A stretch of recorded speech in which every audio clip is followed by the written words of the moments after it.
ML Sports Take here, brought to you by Stanley Law Offices and Bryant and Stratton College. Not a ton to say about this Bills game other than it was a complete thumping 56-26 the first half. The Bills wanted to keep sharp on offense, I guess. Josh Allen stays in for a while. Stephon Diggs stays in for a while. Diggs took a huge hit in the first half. Josh Allen was incredible, obviously, until he went out of the game. And you know, Isaiah McKenzie was unbelievable. He had 2 touchdown catches. He ran one back for 84 yards. But there's 3 quick hit things I really want to talk about. Number one, I know Miami had a great season. They still could get in the playoffs with a Colts loss pending against the Jags for the 425 slated games. But these two teams right now aren't even close. I mean, the Miami Dolphins, talent, man for man, pound for pound, not even close to the Buffalo Bills. And Tua Tagovailoa, as a rookie, wild with his accuracy and all the rest. Multiple interceptions compared to a Josh Allen. You think back a couple of years ago, Josh Allen was wild, the inaccuracies and all that. He was getting killed by the national media. I'm hoping that the national media stays consistent with that killing of Tua Tagovailoa because he was atrocious today. And just pound for pound, man for man, wide receiver, number one. It's not even close. Diggs, Parker, etc. Offensive lines are complete mismatches. Defenses are complete mismatches. The only comparison to me is McDermott and Brian Flores. I mean, these guys are both culture guys, culture builders. I think Miami, either way, if they make the playoffs or not, had a great year. But I think that's number one. I think number two is just that the Bills were committed to winning this football game. I think there's no question about that. You saw that in terms of the players and the starters in there for so long. And number three is the depth and the versatility of this Buffalo Bills team. And where do you go for that? You go right upstairs to Brandon Beane, the general manager, head coach Sean McDermott, building the team through the NFL draft, free agency, good trades, getting rid of guys who weren't going to help them.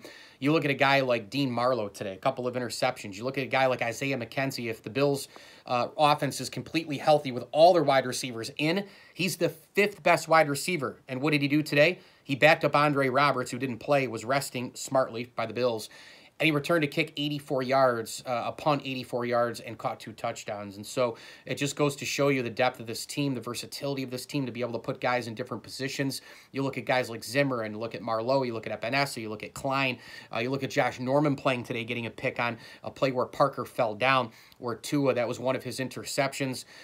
You look at the running back situation. They activate Williams. He goes off today. Antonio Williams, the youngster out of North Carolina. So the Bills, right on through, offense, defense, special teams, etc. Tremendous regular season. AFC champs, 13-3. Signature wins across the board. Josh Allen, a major MVP candidate. Stephon Diggs, arguably the best wide receiver in the NFL, and the defense really came on late. One of the top 6-7 defenses now in the NFL since about week 10. But the bottom line is this, and I have no doubt that Brandon Beane and Sean McDermott and company, Brian Dable and Leslie Frazier and Ken Dorsey and the rest of the coaching staff, they'll keep these guys intact. The focus is there. The players know it anyway. They don't need help with it, but it's going to be straight and narrow focus. Fans will be in the stands next week. It is time to still stay focused. The goal is still there. Nothing has changed. Having said that, the Bills have to hit the reset button because where you might make your mark in sports is in the postseason. And the Buffalo Bills still have yet to win a playoff game in 2.5 decades. The time is now. They have got to at least win one playoff game. I know that Bills Mafia, majority of the fans think, well, it's Super Bowl or bust now. The narrative has changed to the point where you have to get to the AFC title game. I'm not even going to go that far because this team is still new to the ball game in the playoffs, new to getting there from a wildly successful AFC season. What could happen to them is what happened to Baltimore last year. We know that Lamar Jackson and Josh Allen both have struggled so far, again, very early, but they both struggled so far on the big stage in both college and in the pros combined. The time is now, though, for the Buffalo Bills to win a playoff game. And I'm not going to lie to you, even though Ryan Fitzpatrick scares the daylights out of me if he were to start next week, even though it's hard to beat a team 3 times in a season, much less twice in the same week when you include it into beating a team 3 times, gosh, man, you look at that game today and you say, why wouldn't you want the Miami Dolphins again next week, rooting for the Jaguars to beat the Indianapolis Colts in the late games today? But that's going to be a conversation for a few hours from now if the Jaguars can even pull it off.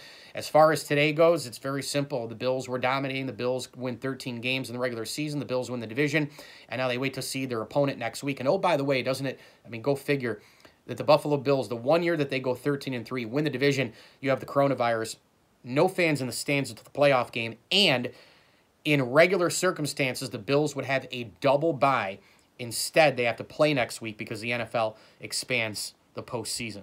Of course, right? ML Sports take Buffalo Bills 56-26 winners over the Miami Dolphins. Again, they still must win a playoff game next week or the regular season goes immediately down the shitter. ML Sports Take here brought to you by Bryant and Stratton College and our great friend Brian Conboy of Mass Mutual New York State. Tax-efficient retirement planning today. Go with Brian Conboy. Find him on Facebook and on LinkedIn and at Mass Mutual's website. Go Google that website, massmutual.com. It's a terrific, terrific deal. I mean, he sets you up with your financial planning. Maybe your kid's going to college. Maybe you're planning for something else a few years down the line. Get it together today with Brian Conboy, the official financial advisor of the ML Sports Platter. As I always tell you, enjoy the games.